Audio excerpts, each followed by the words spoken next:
हरे कृष्णा दोस्तों, नमस्ते। मैं रूबी मिश्रा आज आप लोगों को बताने जा रही हूँ रैशनल नंबर के बारे में। आगे और हम लोग जानेंगे। सबसे पहले हम ये बताते हैं कि लास्ट वीडियो में हम लोगों ने कवर किया था कि what is rational number, rational number क्या होते हैं, और उसकी एक प्रॉपर्टी के बारे में हम लोगों ने जाना था, क्लोजर प्रॉपर्टी के बारे में। इस वीडियो में मैं कवर करूंगी कॉम्यूटेटिव लॉज या कॉम्यूटेटिव प्रॉपर्टी में रैशनल नंबर एप्लीकेबल है या नहीं, एसोसिएटिव प्रॉपर्टी में रैशनल नंबर एप्लीकेबल है या नहीं, और साथ में हम लोग जानेंगे डिस्ट्रीब्यूटिव लॉ और एडिटिव इनवर्स। ओके, स्टार्ट करते हैं। चलिए,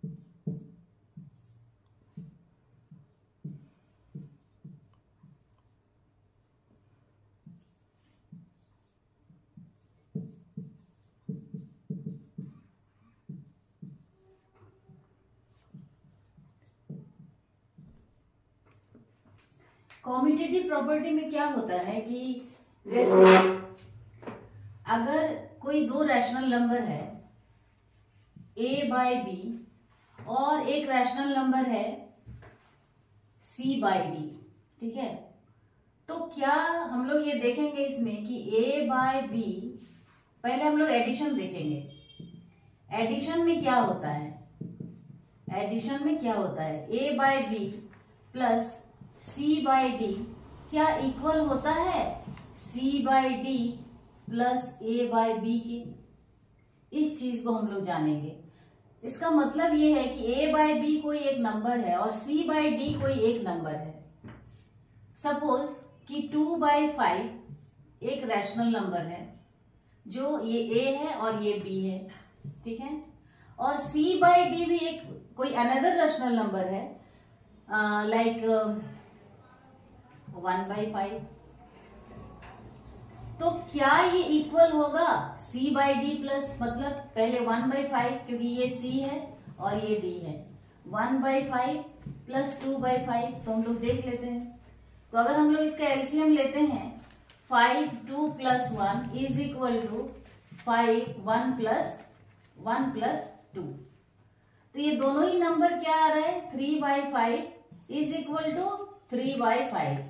इसका मतलब ये है कि कॉम्यूटेटिव लॉ में ये जो a by B plus c by d is equal to c by D plus a by b दोनों इक्वल आ रहे हैं। इसका मतलब ये एप्लीकेबल है। ये रैशनल नंबर, अगर हम दो रैशनल नंबर मतलब रैशनल प्लस रैशनल को अगर हम जोड़ रहे हैं, दो रैशनल नंबर को किसी भी ऑर्डर में, तो वो क्या हो रहा है, वो एक रैशनल नंबर ही आ रहा है। तो ये था आपका कॉम्यूटेटिव लॉ, जिसमें कि हम लोग और आगे जान सकते हैं। इसको हम लोग ऐसे, अगर हम चलिए a बाई बी को भी इस तरह से मानते हैं, 4 by 5 is equal to 5 by 5 plus 4, 4 plus 5 is equal to 5 plus 4। तो दोनों ही केस में क्या आ रहा है, 9 आ रहा है। तो आप लोगों को लग रहा होगा कि भाई 4 बाई 5 तो p बाई क्यू के फॉर्म में नहीं है। बिल्कुल है। इसको मैं बार बार याद दिलाऊंगी कि किसी भी नंबर के नीचे 1 रहता है, ठीक है। तो ये कॉम्यूटेटिव लॉ एडिशन में अप्लाई होता है। कुछ मिटाने, अब हम लोग जानेंगे क्या ये सब्ट्रैक्शन में एप्लीकेबल है। तो चलिए देखते हैं, a by B minus C by d क्या इक्वल होगा c by D minus a by b के। लेट सपोज वही नंबर ले लेते हैं हम लोगों ने लिया था 1 by 5, 1 by 5 minus 2 by 5 is equal to 2 by 5 minus 1 by 5। तो आप लोग ये देखेंगे, अगर हम लोग इसको एलसीएम लेते हैं तो 5 आ रहा है, 1 minus 2 is equal to 2 minus 1 by 5। तो ये आ रहा है आपका माइनस 1 बाई 5 और ये आ रहा है 1 बाई 5। इसका ये मतलब हुआ कि रैशनल नंबर को अगर हम लोग कॉम्यूटेटिव लॉ अप्लाई करते हैं तो वो एप्लीकेबल नहीं है। मतलब ये दोनों LHS और RHS इक्वल नहीं आ रहा है, ये माइनस का आ रहा है और ये प्लस का आ रहा है। उम्मीद है आप लोगों को क्लियर हुआ होगा। तो फिर हम लोग आगे बढ़ते हैं। अब हम लोग देखेंगे कि मल्टीप्लाई में क्या होता है। मल्टीप्लाई, तो इसी को हम लोग मल्टीप्लाई कर देते हैं। अगर हम लोग 1/5 into 2/5 is equal to 2/5 into 1/5 लेते हैं तो क्या हो रहा है, तो 2/25 इज इक्वल टू 2/25। इससे ये पता चलता है कि मल्टीप्लाई में ये लॉ एप्लीकेबल है, मतलब मल्टीप्लाई में कॉम्यूटेटिव लॉ इजीली दोनों LHS और RHS दोनों इक्वल हो रहा है। इसका मतलब है कि ये लॉ रैशनल नंबर में ये लॉ काम करता है। अब हम लोग देखते हैं डिवीजन।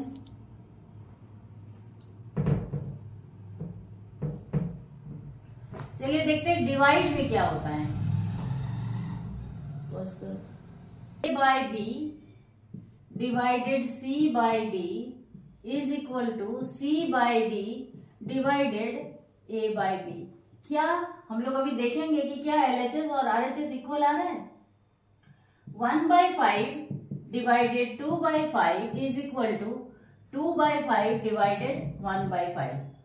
आप लोग स्टैंडर्ड 8 में इतना तो जानते हैं कि 1/5 अब ये डिवीजन मल्टीप्लाई में चेंज होगा और क्या हो जाता है, रेसिप्रोकल हो जाता है, इज इक्वल टू 2/5 इंटू 5/1। अब ये इससे ये कट गया तो 1/2, इससे ये कट गया तो 1/2। इससे ये प्रूव होता है कि कहां से समझे फिर समझ। अभी हम लोग देख रहे हैं कि डिवीजन में ये क्या होता है। तो डिवीजन में अगर A by b divided C by d is equal to C by d divided A by b में क्या हम लोगों को सेम आंसर आता है। तो 1/5 divided 2/5 is equal to 2/5 divided 1/5। अभी आप लोगों को इतना नॉलेज होना चाहिए कि रेसिप्रोकल होता है और ये डिवाइड मल्टीप्लाई में चेंज हो जाता है। तो ये जो नीचे है डिनोमिनेटर में ये ऊपर जाएगा और जो ऊपर है ये नीचे की ओर आएगा। तो इसका मतलब इसका इनवर्स हो जाता है। 5/2 इज इक्वल टू 2/5 इंटू 5/1। तो क्या आ रहा है आंसर, इसमें आ रहा है 1/2, इसमें आ रहा है 2/1। इसका मतलब ये नॉट इक्वल टू आ गया। तो डिवीजन में कॉम्यूटेटिव लॉ एप्लीकेबल नहीं है।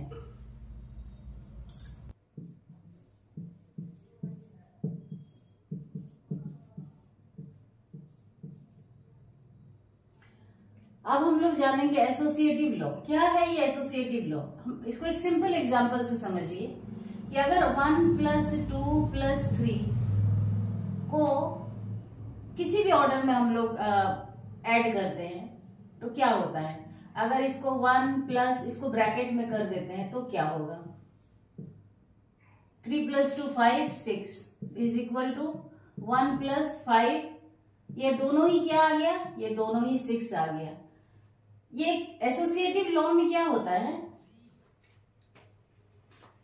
सपोज कोई नंबर है, कोई हम लोग को 3 नंबर्स लेने होंगे, जैसे A by B plus C by D plus E by F. इसका अगर हम लोग ऑर्डर चेंज करते हैं, मान लीजिए कि इसको A by B plus C by D bracket में कर देते हैं और प्लस E बाई एफ, तो क्या होता है। तो कोई भी नंबर ले सकते हैं हम लोग, 3 नंबर लेते हैं। चलिए 1/2, 3/2 and 4/2। 1/2 plus 3/2 plus 4/2, 1/2 plus 3/2 plus 4/2, 1/2 plus 7/2 is equal to 4/2 plus 4/2। अब क्या आ रहा है, 1/2 प्लस 7/2 इज इक्वल टू 4 + 4 8/2। तो दोनों ही तरफ हम लोगों को क्या मिला, 8/2 इज इक्वल टू 8/2। इसका मतलब होता है कि एसोसिएटिव लॉ एडिशन में वर्क करता है, ये एप्लीकेबल है।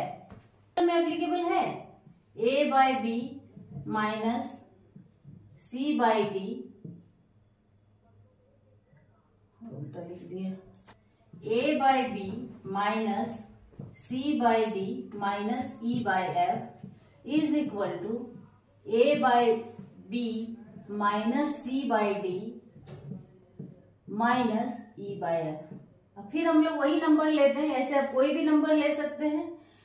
ए by B 1/2 minus 3/2 minus 4/2 is equal to 1/2 minus 3/2 minus 4/2। अब हम लोग अगर इसको सॉल्व करते हैं तो हम लोग को क्या मिलता है, ये 2 3 minus 4 is equal to 2 1 minus 3 minus 4/2। 1/2 minus अभी क्या आ गया minus 1/2 is equal to minus 2/2 minus 4/2। इसको फर्दर सॉल्व करेंगे तो 1/2 minus minus plus 1/2 is equal to minus 2/2 minus 4/2।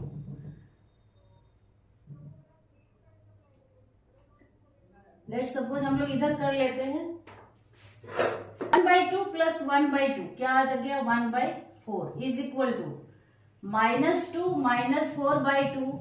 तो यहाँ आ गया लेफ्ट साइड में हमारा आ गया LHS में, राइट साइड में -6/2। और इसको हम लोग अगर रिड्यूस करें तो आता है -3। इसका मतलब है कि ये LHS is not equal to RHS।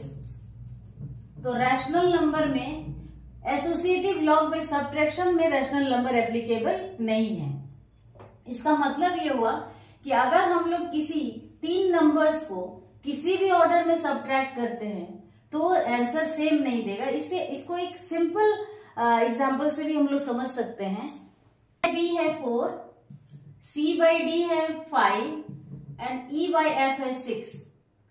तो अगर हम लोग इसको इस तरह से करते हैं 4 minus 5 minus 6 is equal to 4 minus 5 minus 6, तो क्या आंसर आता है देखिए 4 माइनस -1 इज इक्वल टू ये आ गया आपका -1 और -6।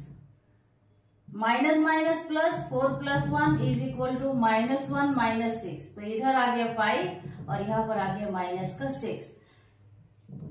तो एक सिंपल एग्जांपल से भी हम लोग समझ सकते हैं कि ये सब्ट्रैक्शन में एसोसिएटिव लॉ एप्लीकेबल नहीं है। मल्टीप्लाई में क्या होता है ये देखते हैं। A by B into C by D into E by F is equal to A by B into C by D into E by F. अगर सिंपल एग्जाम्पल से समझे तो वो ज्यादा आपको बेहतर होगा। क्यों? क्योंकि इससे आपके दिमाग में वो जल्दी आपको समझ में आएगा। जैसे मान लेते हैं हम लोग 4 5 6 रखते हैं। ये ए बाई बी है, ए बाई बी 4 है, सी बाई डी 5 है और ई बाई एफ 6 है। तो 4 into 5 into 6 is equal to 4 into 5 into 6। इसको हम लोग किसी भी ऑर्डर पे जब मल्टीप्लाई करेंगे तो हम लोग को सेम आंसर आएगा। 4 प्लस 30 इज इक्वल टू 4 5 जा 20 इंटू 6। तो ये आ गया 4 0 4 3 जा 12 और ये भी आ गया 6 2 जा 12 0। अभी हम लोग क्या देखें, एडिशन में क्या देखें कि ये एप्लीकेबल है, सब्ट्रैक्शन में ये एप्लीकेबल नहीं है, डिवीजन में ये एप्लीकेबल नहीं है, लेकिन ये मल्टीप्लिकेशन में एप्लीकेबल है।